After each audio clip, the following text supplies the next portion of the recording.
نبی کریم صلی اللہ علیہ وسلم کے بارے میں آتا ہے کہ جیسی ہی کالی گھٹائیں اٹھتی تھی یا آندھی آتی تھی تو آپ صلی اللہ علیہ وسلم بے چین ہو جاتے تھے، مسجد تشریف لے جاتے تھے اور نماز میں مشغول ہو جایا کرتے تھے۔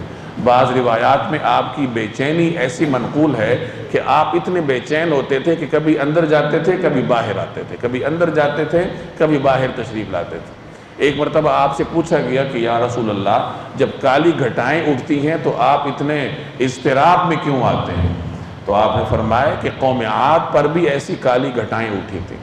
وہ یہ سمجھے تھے کہ یہ تو خشک سالی کے بعد اب بارش برسنی ہے، وہ خوش ہو کر نکلے تھے، لیکن ہوا کیا کہ ان گھٹاؤں سے بجائے ٹھنڈی بارش کے آگ نکلی، ان کے اوپر عذاب آیا۔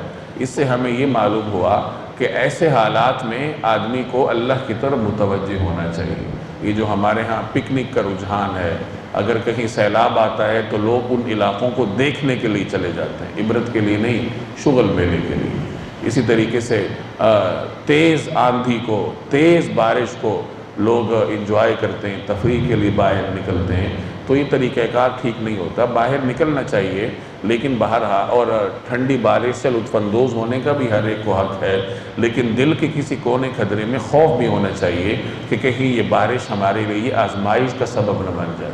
اور ہمارے ماحول میں تو بارش آزمائش کا سبب بنتی ہی رہتی ہے، آندھیاں بھی آزمائش کا سبب بنتی ہیں، سیلاب بھی آتے ہیں، اور اس میں جہاں اور حکمتیں ہوتی ہیں وہاں ہمارے گناہ بھی اس میں کار فرما ہوتے ہیں۔ اس لیے ایسے حالات میں جہاں آدمی دیگر کام کرتا ہے، بارش میں لوگ نہاتے ہیں اور کام کرتے ہیں، تو وہاں اللہ تبارک و تعالیٰ کا خوف بھی دل میں ہونا چاہیے، اللہ کی طرف متوجہ ہونا چاہیے۔